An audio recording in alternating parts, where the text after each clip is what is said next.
नमस्कार, कैसे हैं? उम्मीद है कि आप सब अच्छे होंगे। पुनः सारथी for civil service Mukherjee Nagar के द्वारा जो करेंट अफेयर्स जो छूट गया है, मैं कल भी बताया था आप सबसे कि वह कंटिन्यू आपको मिल जाएगा। आज जो 14 अप्रैल है, यह काफी हर्षोल्लास का दिन है कि इसी दिन पे आपको पता होगा कि डॉक्टर बाबा साहब भीमराव अंबेडकर का जन्मदिन के रूप में मनाया जाता है। तो इसलिए हमने कहा कि दोनों काम हो जाए, क्योंकि इधर से आपका 13-14 दिन का टोटल करेंट छूटा हुआ है, मैं उसको कंटिन्यू करा दूंगा। तो पहले तो डॉक्टर भीमराव अंबेडकर साहब की जन्म दिवस के अवसर पर ढेर सारी अभिनंदन, क्योंकि ऐसे राजनेता, ऐसे समाज सुधारक, ऐसे कल्याणकर्ता बिरले ही जन्म लेते हैं। और आपको उम्मीद ही होगा, आप सब जानते भी होंगे, जितने भी विद्यार्थी हैं सिविल सर्विस के स्टूडेंट, आपके सिलेबस में भी डॉक्टर भीमराव अंबेडकर साहब को रखा गया है, चाहे पीटी हो या मेंस हो, सभी जगह जितना स्थान मिलना चाहिए उससे कम ही मिला है। और इनके स्थान तब बड़ा होगा जब हम इनके विचारधारा को भारतीय समाज और जनमानस में उतारने का काम करेंगे। तो हम डॉक्टर भीमराव अंबेडकर साहब के स्टेटमेंट के साथ ही आज का करंट अफेयर्स जो 31 मार्च 2023 का है, हम शुरू करेंगे। आपको इनका कहना था कि इतिहास बताता है कि जहां नैतिकता और अर्थशास्त्र के बीच संघर्ष होता है तो जीत हमेशा अर्थशास्त्र। इनका कहना है कि जीत हमेशा किसका होगा? अर्थशास्त्र का। अर्थशास्त्र का होता है। यह कथन डॉक्टर भीमराव अंबेडकर साहब का। सोचिए, ये एक छोटा मोटा स्टेटमेंट नहीं है। हमारे जीवन और हमारे समाज, हमारे राष्ट्र के लिए यह स्टेटमेंट कितना अनमोल हो जाता है कि इतिहास बताता है कि जहां नैतिकता और अर्थशास्त्र के बीच संघर्ष होता है, वहां जीत हमेशा अर्थशास्त्र का ही होता है। अगर इन्होंने कोई सोचकर या देश की या समाज की पृष्ठभूमि को देखते हुए इस प्रकार का विचारधारा रखने का काम किया, तो इसलिए हम सब 14 अप्रैल को बाबा साहब भीमराव अंबेडकर की जो विचारधारा है, जो उन्होंने बताया कि कैसे शिक्षा ऐसी मां शेरनी का जो दूध है कि जो पिएगा वह निश्चित है कि कुछ ना कुछ बेहतर करने का काम करेगा। तो उम्मीद करूंगा कि आप सब, हम सब मिलकर, हम सब भारतवासी डॉक्टर अंबेडकर के विचारधारा को लेकर आगे बढ़ने का काम करेंगे। समाज में समरसता को बढ़ाने के साथ साथ जो हमारा रिजिडिटी है, जो हार्डनेस है, जो हमारे समाज को खोखला बनाता है, उसको त्यागते हुए महिलाओं के प्रति सम्मान के साथ आगे बढ़ने का काम करेंगे। जो एग्जाम के दृष्टिकोण से 31 मार्च 2023 का जो न्यूज था, उसमें आपका पंचायतों में पारदर्शिता, एक ये न्यूज था। दूसरा ऊर्जा आयात बिल, दूसरा यह भी था। तीसरा भारत बाघ संरक्षण और भारत, यह 3 न्यूज है। और इसका एक नेक्स्ट क्लास भी हम इसका स्पेशल करेंगे, क्योंकि टोटल बाघ अभ्यारण्य, जैव मंडल आरक्षित है, पश्चिमी घाट, सारा चीज हम लोग देखने का काम करेंगे। लेकिन आज जितने एग्जाम के दृष्टिकोण से उपयोगी है वो आप इसको आज का कर लेते हैं, फिर आगे का जो आएगा न्यूज उसमें भी मिलेगा। एक था बाघ संरक्षण विधेयक। तो आज इतने सारे जो इंपॉर्टेंट टॉपिक है पीटी मेंस के दृष्टिकोण से, हम लोग एक एक करके समझने का काम करेंगे और उम्मीद करूंगा कि वो आपके एग्जाम के लिए लाभकारी हो जाएगा। तो बढ़ते हम लोग न्यूज की तरफ। पहला न्यूज है पंचायतों में पारदर्शिता। यह न्यूज इसलिए बना कि 15वें वित्त आयोग के द्वारा यह कहा गया है कि अब पंचायतों को क्या करना पड़ेगा कि अगर आपको अनुदान चाहिए तो आप सभी पंचायत को क्या करना होगा, जितने देश में 2,71,000 समथिंग पंचायत है, मैं कल भी बताया था, इन सभी को क्या करना होगा कि अपने खाते को ऑडिट कराना पड़ेगा। क्योंकि जब तक आप खाते को ऑडिट नहीं कराएंगे, कह दिया है कि अनुदान अगर लेना चाहते हैं तो आपको अपने खातों को ऑडिट कराना होगा, पहला। अब दूसरी बात आया कि केरल एकमात्र ऐसा स्टेट है जहां आप देखेंगे कि पंचायती राज के तहत उनके खाते 100% ऑडिट कर दिया गया है।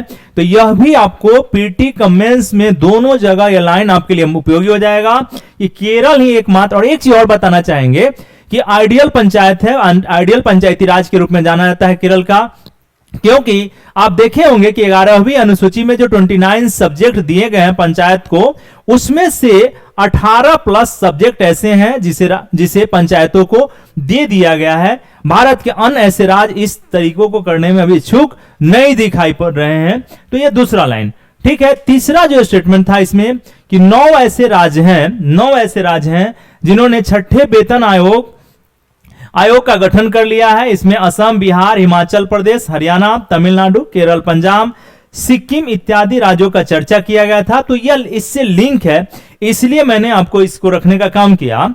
अब बात आता है कि अब इसने क्या किया गया है कि 15वें वित्त आयोग द्वारा 2021 वर्ष 2021 में 15वें वित्त आयोग ने यह शर्त अनिवार्य कर दिया था कि 23-24 वर्ष 2023-24 से सिर्फ उन राज्यों को अनुदान दिया जाएगा जिनकी 100% पंचायतों के खाते का ऑडिट हो चुका होगा। अब यह क्लोज जोड़ दिया गया है पंचायती राज के द्वारा कि अगर आप अनुदान लेना चाहते हैं तो इसके लिए एक ही विकल्प है कि आप 100% क्या करें कि अपने खातों को ऑडिट कराने का काम करें।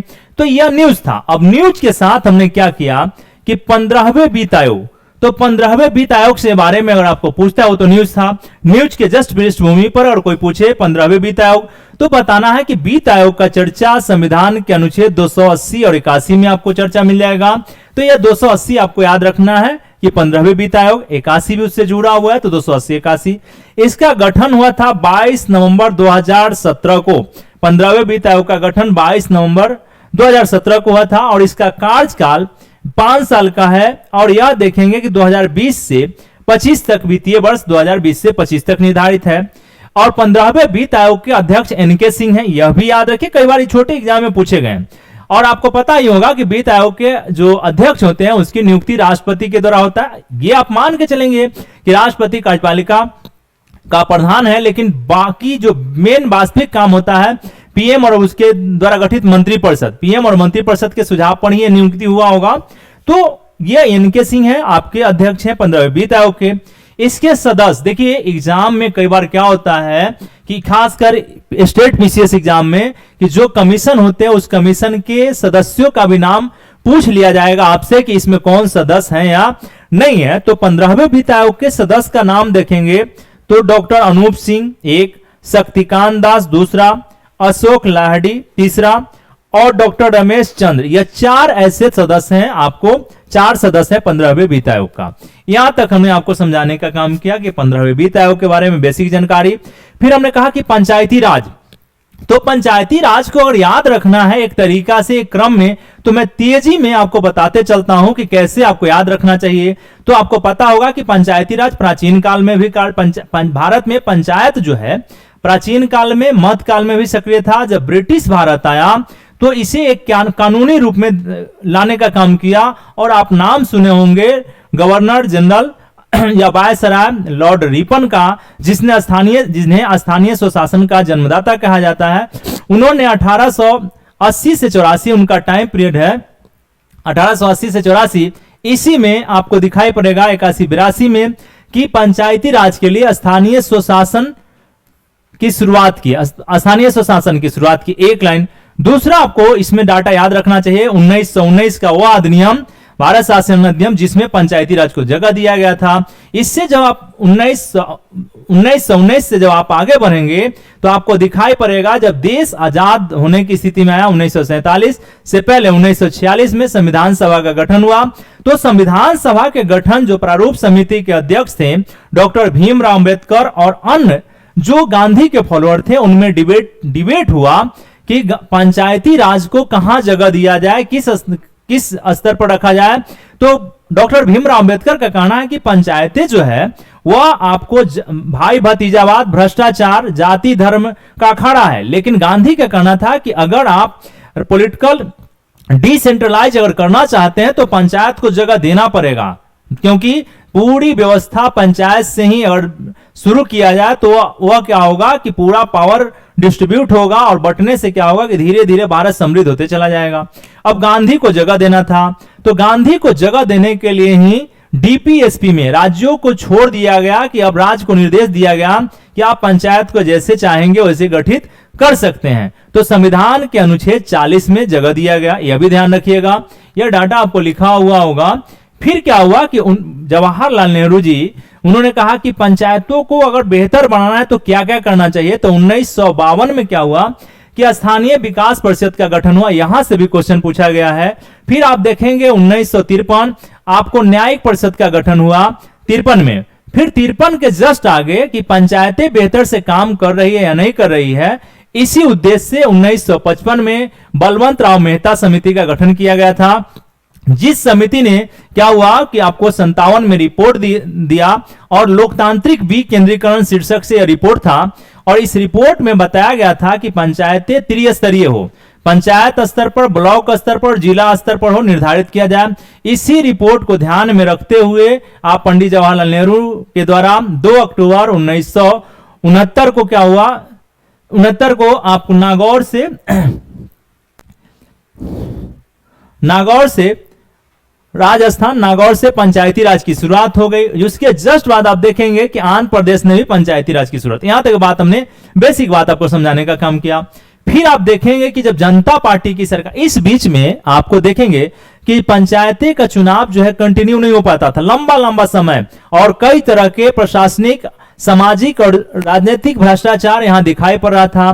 तो जब जनता पार्टी की सरकार आई तो इन्होंने क्या किया कि पंचायतों को बेहतर करने के लिए 1977 में आप देखेंगे कि अशोक मेहता समिति का गठन किया गया, और इस समिति ने 2 स्तरीय पंचायत की बात कही और कई सारे राज्य ने इसको फॉलो करने का काम किया। यहीं पे अशोक मेहता समिति जनसंख्या को आधार बनाया गया था कि 15,000 की जनसंख्या के आबादी पर क्या होगा, पंचायत और मंडल पंचायत की बात किया अशोक मेहता रिपोर्ट में किया गया है, जो अक्टूबर 1900 लिखा नहीं मैंने, अक्टूबर 1977 के आसपास में रिपोर्ट देने का काम किया। और उसको 2 स्तरीय पंचायत, इसी में न्याय पंचायत की बात होगा, जनसंख्या के आधार पर पंचायत गठित करने की बात होगा, न्याय पंचायत की बात होगा, यह भी आप ध्यान रखेंगे।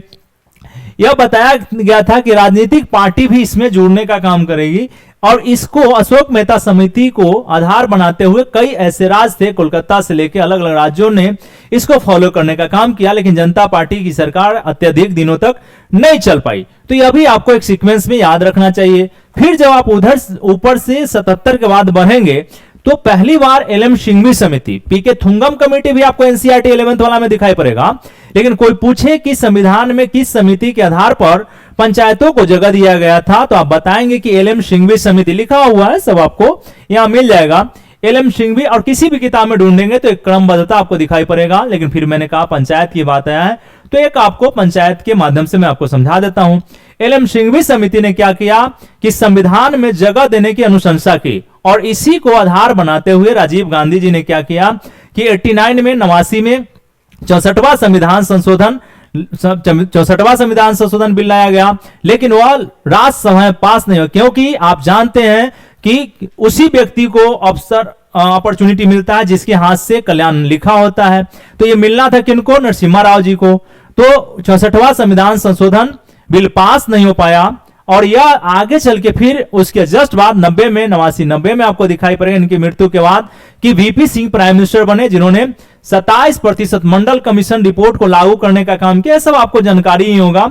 तो वीपी सिंह साहब ने भी कोशिश किया कि पंचायतों का जो राइट्स है, जो अधिकार है, मेरे माध्यम से, मेरे हाथ से कल्याण हो पंचायतों का, लेकिन उनके हाथ से भी कल्याण होना लिखा हुआ नहीं था। जस्ट आप आगे बढ़ेंगे तो 90 से बाद जस्ट 92 में आपको दिखाई पड़ेगा कि यह कल्याण लिखा हुआ था आपको प्रधानमंत्री, पूर्व प्रधान दिग्वंत प्रधानमंत्री नरसिम्हा राव जी को। तो उन्हीं के हाथ से पंचायतों का कल्याण लिखा था। उन्होंने क्या किया कि 73वां संविधान संशोधन बिल 1992 लाया, जो लोकसभा और राज्यसभा दोनों के माध्यम से 93 में पंचायती राज को पास करते हुए पंचायतों को एक संविधान में जगह दे दिया गया। और उस जगह में आप देखेंगे कि संविधान में जो एक चीज और कि पूछे कि संविधान में जो जगह मिला है, तो इसमें ध्यान रखना है कि पंचायती राज आपको राज्य सूची का विषय, यहां से भी क्वेश्चन पूछे जाते हैं कि राज्य सूची का विषय है।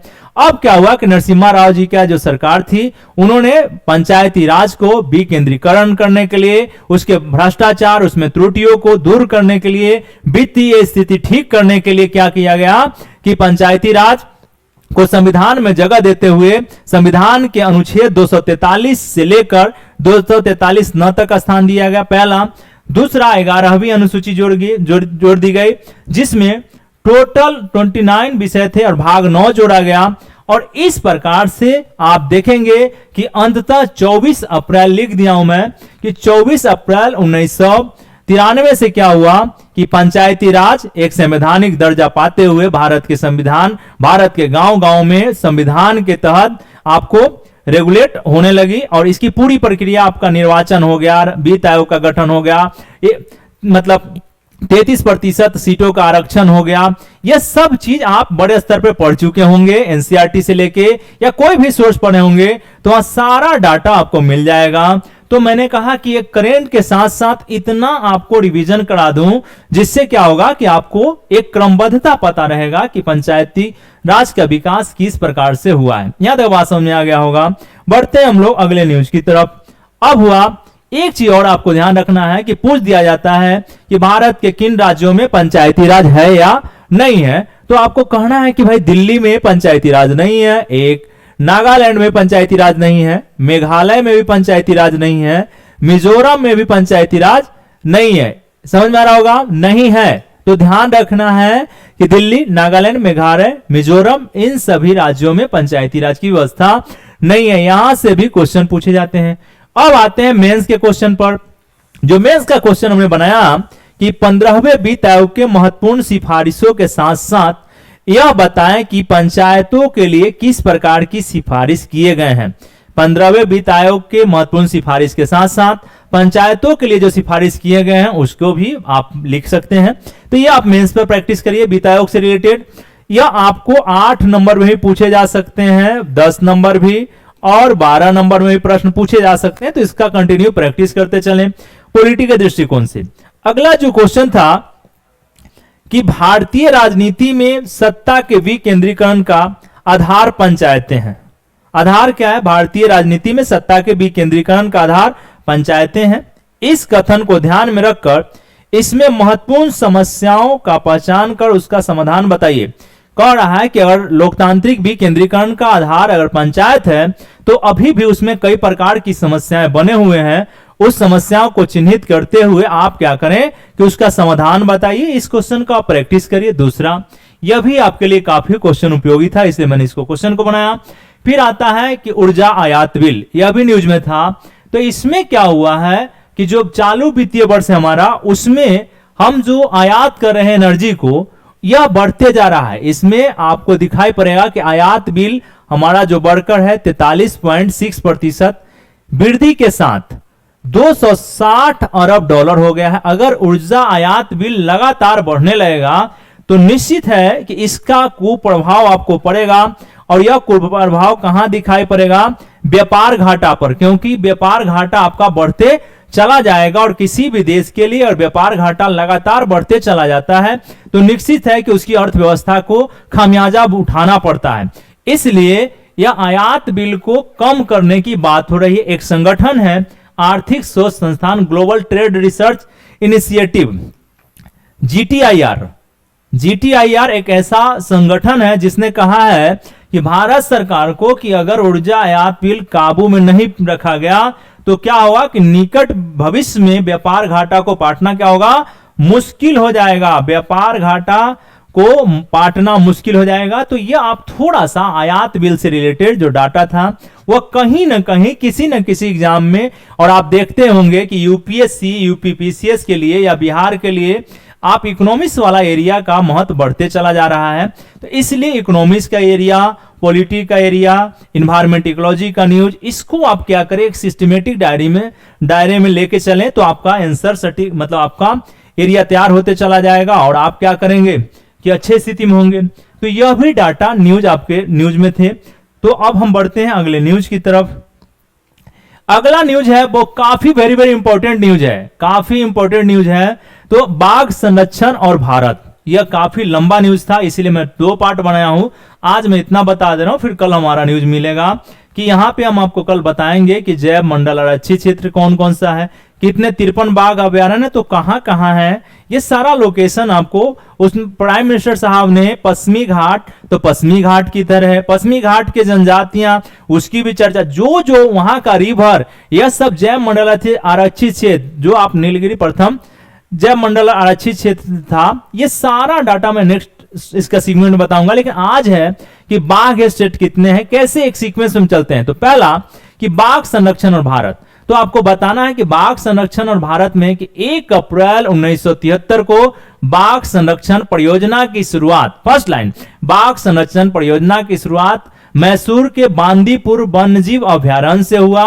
उस समय तो पहला लाइन आ गया 1 अप्रैल 1973 बांदीपुर, आपको बांदीपुर वन जीव अभयारण्य की शुरुआत। दूसरा लाइन मध्य प्रदेश, उस समय टोटल 9 बाघ अभयारण्य थे, यह भी आगे लिखा हुआ होगा, यह भी ध्यान रखिएगा। अभी क्या हुआ है कि भारत सहित कुल 13 देशों में बाघ पाए जाते हैं। तो यह 13 देश मतलब भारत सहित कुल 13 देशों में बाघ पाए जाते हैं। इसमें जितने बाघ पाए जाते हैं, उतने जितने टाइगर पाए जाते हैं, आपको 70% भारत में मिलता है। तो यह भी ध्यान रखने की जरूरत है। 1973 में जो डाटा दिया गया है कि 268 बाघ थे हमारे पास, कितने थे? 268 बाघ थे। यह अभी लेकिन और 18 में 2967, 2018 में 2967, लेकिन वर्तमान में 3167 हो गया। कितना हो गया है? 3167 बाघ है। और सबसे आपको पता ही होगा कि बाघों की संख्या मध्य प्रदेश में सर्वाधिक होता है। यहां पे एक चीज और आपको ध्यान रखना है कि कंबोडिया के साथ क्या हुआ है कि भारत सरकार ने एक एग्रीमेंट किया है जिसमें कहा गया है कि कंबोडिया को जरूरी पड़ा तो भारत सरकार बाघ उपलब्ध कराने का काम करेगा। तो एक कंबोडिया के साथ जो हुआ, यह भी आपको ध्यान रखने की जरूरत है। फिर आपसे मैंने लिखा है टाइगर रेंज में शामिल देश। तो हमने कहा कि टोटल 13 देश हैं जहां पे टाइगर बाघ मिलते हैं। तो आप मैप को, अगर आप भूगोल को जानते होंगे तो आपको मैप याद रखना चाहिए। एक पहला नंबर पे रसिया को रखना है, दूसरा चीन को रख लीजिए, तीसरे नंबर पे भारत आ जाइए, चौथे नंबर पे जस्ट उसके पड़ोसी नेपाल को रखिए, पांचवें नंबर पे आपको भूटान के रखना है, छठे नंबर पे बांग्लादेश को रख लीजिए, सातवें नंबर पर म्यांमार को रख लीजिए, म्यांमार से सटे हुए आठवें नंबर पे थाईलैंड को रख लीजिए, नौवें नंबर पर आप थाईलैंड से देखेंगे मैप तो आपको दिखाई पड़ेगा कि लाओस हो जाता है। और लाओस जो है दक्षिण पूर्व एशिया देश का स्थल रुद्ध देश है, तो लाओस हो गया, उस 9वें हो गया। फिर आप देखेंगे लाओस के जस्ट नीचे आपको कंबोडिया दिखाई पड़ेगा, कंबोडिया दिखाई पड़ रहा है तो 10 हो गया। उसी जगह आप देखेंगे कि वियतनाम की राजधानी हनोई, वियतनाम हो गया, 11 हो गया। आप म्यांमार से जस्ट नीचे यानी कि थाईलैंड से जस्ट नीचे अगर आप आते हैं तो दिखाई पड़ेगा कि आपका मलेशिया हो गया, मलक्का जल डमरू मध्य होते हुए, क्योंकि आपको देखते होंगे कि हमेशा मलक्का जल डमरू के मध्य के पास ही या चीन सागर के लेकर विवाद बना हुआ है, क्योंकि अधिकतम व्यापार इसी रूट से, इंडो पैसिफिक रूट से ही होता है। तो इस पर हमेशा विवाद, चाइना अपना अधिकार दावा करता है। तो मलेशिया से नीचे जैसे आएंगे तो आपका इंडोनेशिया 13वां देश क्या मिल जाएगा? इंडोनेशिया मिल जाएगा। तो यह आपको एक क्रमबद्धता हमने रूस से लेके इंडोनेशिया तक बताने का काम किया है कि इनसे पूछ देगा, यूपीएससी को भी इच्छा होगा कि निम्नलिखित देशों में कौन सा वह देश है जहां की बाघ नहीं पाए जाते हैं। तो यहां अगर आप 13 देश को भौगोलिक ढांचा देखे रहेंगे, भौगोलिक स्थिति देखे रहेंगे, वहां का रिवर देख लीजिए, वहां की जलवायु देख लीजिए, लॉकलैंड कंट्री देख लीजिए, सब डाटा को आप भूगोल पर रख के चीजों को बेहतर कर सकते हैं। केवल आप सब क्या करते हैं कि यही हम लोग करते हैं कि ज्यादातर आप सोचते हैं कि शॉर्टकट रास्ता, तो शॉर्टकट सफलता का कोई रास्ता नहीं होता है। आपको बेहतर तरीके से प्लान करना ही होगा अगर सक्सेस होना चाहते हैं। तो ये अगला जो इसी से रिलेटेड हमने एक मैप बनाया है, आप देख सकते हैं कि टाइगर देश में हमने रसिया को रखा है, फिर भारत को, नेपाल को, चीन को, भूटान को, बांग्लादेश को, म्यांमार को। म्यांमार में जैसे हमने आपको थोड़ा सा समझाया है कि एरावदी नदी 1, चिंदविन नदी 2, सालबिन नदी, ये सभी नदियां म्यांमार की है। तो म्यांमार की नदियां हैं किस खाड़ी में गिरती, यह भी आपको ध्यान रखना चाहिए। फिर म्यांमार के नीचे देखिएगा तो थाईलैंड हो गया, थाईलैंड से Laos, Vietnam, Cambodia, Malaysia, Malacca जल डमरू मध्य इसी जगह है, आपको पता ही होगा, और इंडोनेशिया। यह सभी टाइगर देश यहां पे आपको भूगोल पर या मानचित्र पर दिखाई पड़ रहे होंगे। लेकिन आपको क्या करना चाहिए कि कम से कम आसियान वाला जो देश है, इस एरिया का, यहाँ पे कौन से खाड़ी है यह देख लीजिए, कौन कौन से रिवर है यह देख लीजिए, कौन कौन से सिटी है, यहाँ पे कौन कौन से मेजर सिटी हैं। आप लोग का जो होमवर्क है, प्लीज उम्मीद करूंगा कि आप करेंगे कि जितने देश है या 13 देश है, रसिया चाइना को और छोड़ भी देते हैं तो कम से कम 11 देश, और भारत को भी, क्योंकि भारत की तैयारी होता है आपके पास, तो 10 देश, 10 देशों के आप क्या करें, 10 देश इधर जो आसियान वाला है, इधर आप क्या करें कि इधर आप क्या करें, 10 देश मतलब जैसे नेपाल भूटान इस सबको लेते हुए 10 देश मान के चलिए कि यहां से आप क्या करें कि इसका नदी देख लें एक, दूसरा कि कोई शहर है तो शहरों को देख लें, तीसरा इसकी कुछ विशेषताएं, मान लिया जाए कि कोई देश खनिज विशेषताएं, खनिज संसाधनों में विशेष है, यहाँ की जलवायु कैसी है, यहाँ पे जलवायु कैसी है, यह आप देख लीजिए। यहाँ पे इतने चीज भी अगर आप देख के जाते हैं एग्जाम में, ये आपको मैं होमवर्क दे रहा हूं और उम्मीद करूंगा कि आप इस काम को करेंगे, उम्मीद करूंगा कि आप इस काम को करेंगे, क्योंकि यहाँ का नदी, शहर, विशेषताएं, जलवायु, ये अगर आप देख लेते हैं तो क्या होगा, यहाँ अक्षांश और देशांतर भी देख लीजिए थोड़ा सा, ये किस अशांत में है, किस देशांतर में है। तो यहाँ की पवने, यहाँ के और कोई पवने स्पेसिफिक पवने दिखाई पड़ रहे हैं, विंड है तो यह भी देख लीजिए, यहाँ का कोई पर्वत दिखाई पड़ रहा है तो यह भी देख लेना चाहिए। अगर इतना डाटा अगर आप कंप्लीट करते हैं तो उम्मीद करता हूं कि आपको वर्ल्ड ज्योग्राफी से रिलेटेड कोई भी क्वेश्चन अगर पूछे जाते हैं तो आप बनाने में सक्षम होंगे। तो यह आप करेंगे, उम्मीद है करेंगे ना, मैं आशा करूंगा कि आप जरूर करेंगे और कमेंट करिए कि हाँ सर मैं इस काम को कर चुका हूं।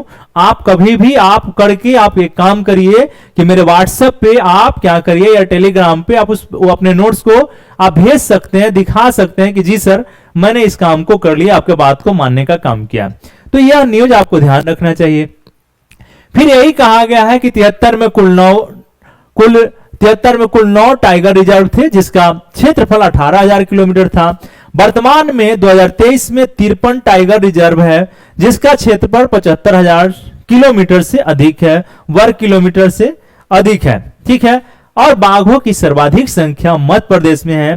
तो यह डाटा आपके लिए काफी उपयोगी हो जाता है, यह डाटा आपके लिए काफी उपयोगी हो जाता है।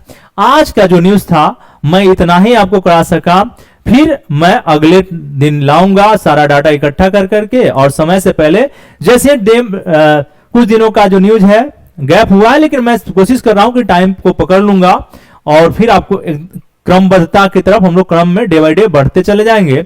अब लास्ट में यही कहूंगा कि आप सब एक बार पुनः अपने जो भी एग्जाम के प्रिपरेशन में लगे हुए हैं वह 14 मई, 28 मई और 30 सितंबर जो बीपीएससी होगा, यूपीएससी, यूपीपीसीएस, बिहार या अदर एग्जाम के लिए करेंट अफेयर्स को आप अच्छे से हैंडल करते चले, क्योंकि यह आपको हमेशा मदद करेगा परीक्षा पास कराने में।